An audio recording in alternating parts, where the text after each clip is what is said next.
press stop rather than pause, so we're on to the next lecture, even though it's the same question. So the exact answer here, the exact solution was given in the question, 2x minus 4 times e to the x minus 1 plus 2. So we're going to find the exact value. So it'll be 2 times 2.5.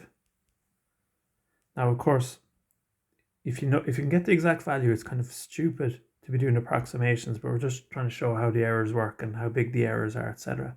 Now I'm going to put this to, I think, 5 significant figures as well. So 5 minus 4 times e to the 1.5 plus 2 comes out as to 5 significant figures minus 10.927. So when we're looking at the error, so we got 10.1, you know, it's fairly big error, but it's fairly big step size as well. So the error in the approximation, well, the relative error, well, what kind of error is this looking for? Does it actually ask for anything in particular? Just says find the error. We'll do the error ourselves afterwards, the percentage error. So it's the difference between the exact value and the approximation, which we called y3. So it's just the difference between minus 10.16 7.164 and this yoke, so that's not going to be too difficult to find. And I get 0.763. There's probably good reason to round this to one significant figure, but we'll do it in a minute. Now, actually, I should be careful because, like, I've rounded the exact value, so I round this as well. So 0.763. There's a sense where maybe you should only look at one significant figure. It's about 0.8. Let's look at the percentage error. So it should be the error over the exact value. So this is 0.763. I'll use all of that divided by the 10.927, not the approximation, divided by the exact solution. And it comes out as about 7%, 0.06983, which if I round that to one significant figure is 7%, which isn't great, but oh yeah, so like the point is that the error is order h squared.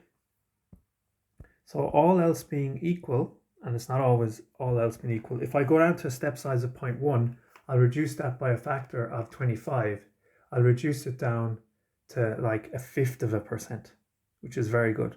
Now, of course, that means we have to make 15 iterations, which means with the Euler predictor, that's 30 sums, which are 30 sums is handy for a computer.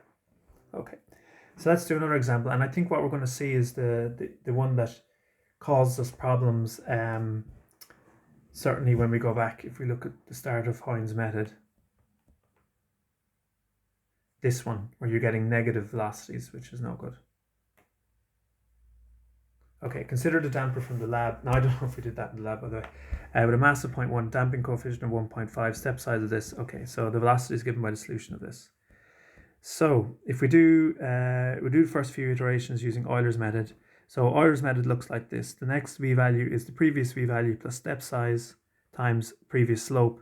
And if you multiply the 0.1 by the minus 15, you get 1 vi minus 1.5 vi, so it's minus 0.5 vi. And look at it keeps giving you the plus minus situation, but with a damper, like the velocity is going to go from positive down to 0. It's not going to go negative. So these are, not only are these numbers wrong, in the sense that they're giving, you know, negative slopes, or sorry, there's big differences. They're giving, like, it's not even giving you a correct idea of the behavior. Whereas if we look at Heun's method, it does far better. It never actually gives a negative. That's good. So, like, how does it work? Oh, you do your Euler predictor, and then you bring your predictor in. Now, this, if you look at this, you might get a little bit confused, but just remember in this question, the f of x, y, which in this question, it isn't x and y, it's v and t. And the slope, it's on the previous page, is minus 15v. So that's why it's minus 15v0 minus 15, 1, 0 such. So this is the slope according to the initial point, and this is the slope according to the Euler predicted next point. And you just see it's a better job. Look at the Heun. Now the Heun is overestimating it, but at least it's not going negative, which the Euler is. So Heun's method can help reduce the problems of a large second derivative. Yeah. Here's C3 is about 2 slopes to come up with D3. So let's just write something.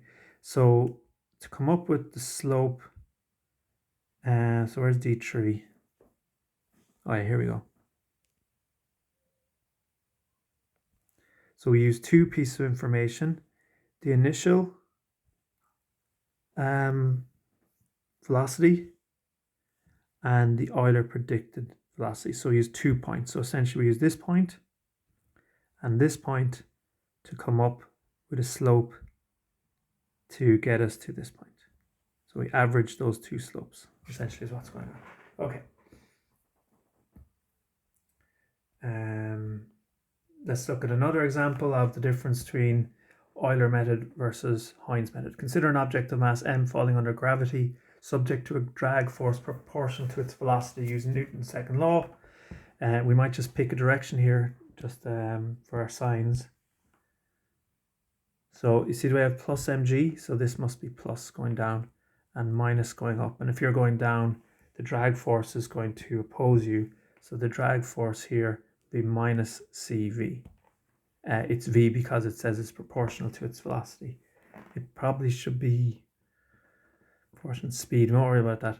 So you divide both sides by m. This is the differential equation. If the object falls from rest, the initial condition holds. So suppose the object is a human with a parachute mass 75 kgs and that drag coefficient 13.5. So this is the initial value problem. So we've got a few things going on here. And just look, see how much better Heun's method does. So the orange curve is the exact solution. Now, I might just make one comment. You see, these things are kind of made up by Excel. Really, it's the points on the curve, but there's just no difference between Heun and it, so I can't really say anything. But just look how well Heun does. Look, even at the end, there's no difference between Heun and the exact. The Euler method kind of goes bad kind of early. It doesn't really get worse then. I mean, I'd say that Euler's method is already bad, maybe quite early. Euler poor here. Now what we want to do is we want to just say maybe, I think we can actually analyze this. Let's look what happens. I think we're going to do it on the next page. Maybe it is. Yeah, we're going to look at the next page. So we're just going to see that, just notice here that the Euler method starts getting bad around, what am I doing? So we see that the Euler method gets bad around, pretty much gets bad straight away, but definitely between kind of, I'd say the big bulk of the error happens between 1 and 3. Like, look at the difference there. It's quite small at x equal to 1 and x equal to 3. It's quite big, and then it doesn't really get any worse. Okay, so just remember that 1 and 3. So let's write. Oh yeah, we'll see it here. So this is the Euler approximation. Now remember, the Heun's method was very, very good. So this is the Euler. Now it's not the Euler predictor, it's the Euler approximation. Now look at the errors. Yeah, we said between 1 and 3, the errors were very, very big. That's what we said. Do you remember? Yeah. And that's where the global error increases the most. Look, it gets up to minus 1.75. It actually doesn't get worse than that because you're getting these positive errors down here. Yeah. So we know that the Euler error is determined by the second derivative. So let us go back and find, so it's, I'm going to have to write this down. So what we're trying to say here is that for Euler's method, the second derivative plays a massive role. So let's find the second derivative. So we know that the differential equation said dv dt is equal to 9.81 minus 0.18 v. Let's find the second derivative. So we get second derivative equal to, the derivative of 9.81 is 0. Fix the 0.18 and then differentiate the v, and of course the derivative of v is this.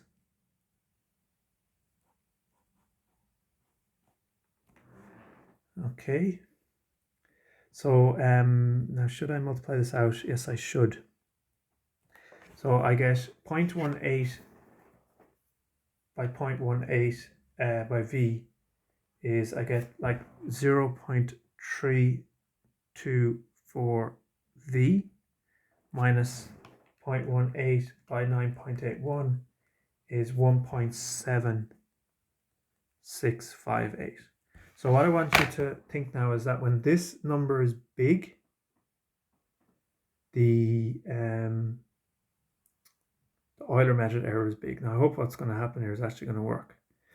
So let's see, this thing is actually a line. So we're going to, it's like y equal to mx plus c. I need to draw, oh, I think I need more space, yeah. So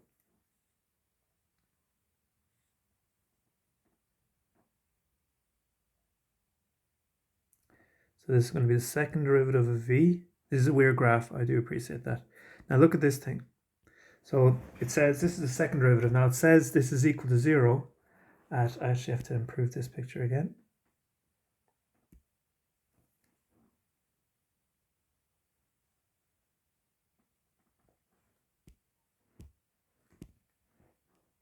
Look, this thing, this is just like mx plus c.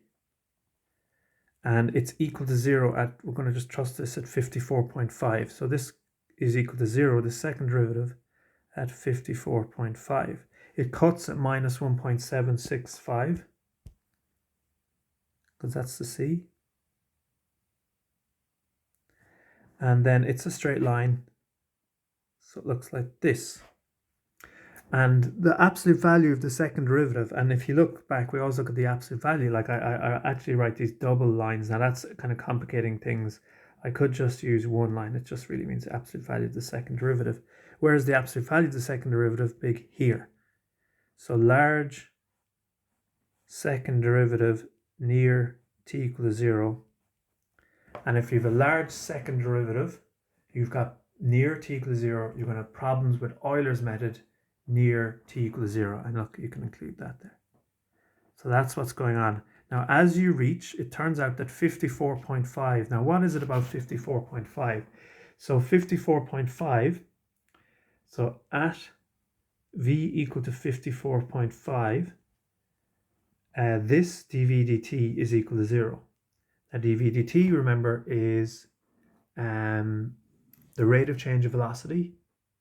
How your velocity changes, that's your acceleration. The acceleration stops.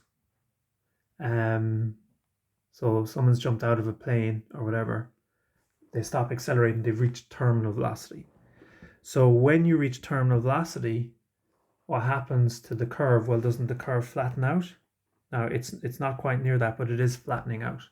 So that's why the Euler errors don't really get any worse.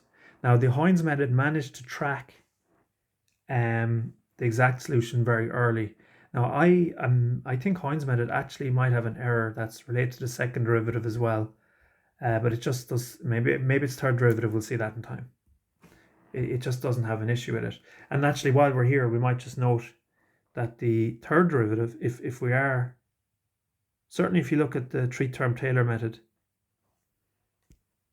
the error is connected with the third derivative.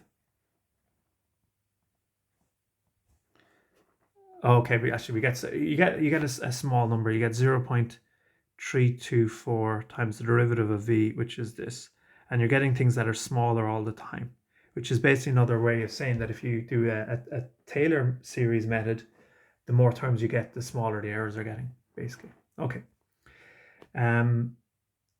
So what have we learned there? We've learned that Euler's method struggles with a large second derivative. Okay. So this is if there's no dependent variable. So the dependent variable is y. So if the derivative only depends on x, then Heun's method reads like this. And look, if the slope does not depend on y, there's absolutely no need for the predictor. Now, a lot of us will do in the lab, whatever it is, I don't know what we call it, lab 3 or lab 4, probably lab 3.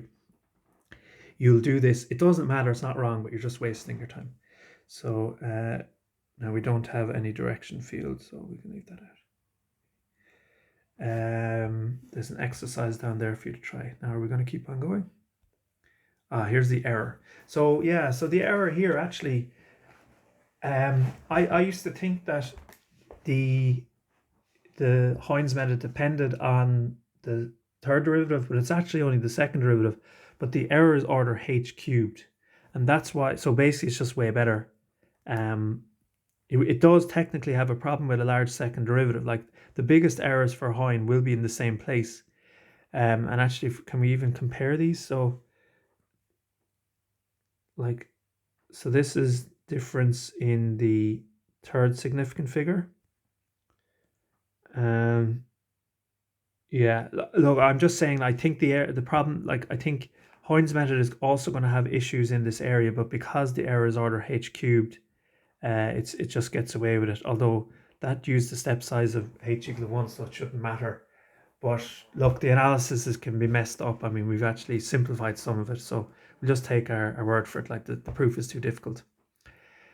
Yeah. Okay, so that's Heun's method, which we'll learn more about in the lab. And now we're going to look at higher order differential equations.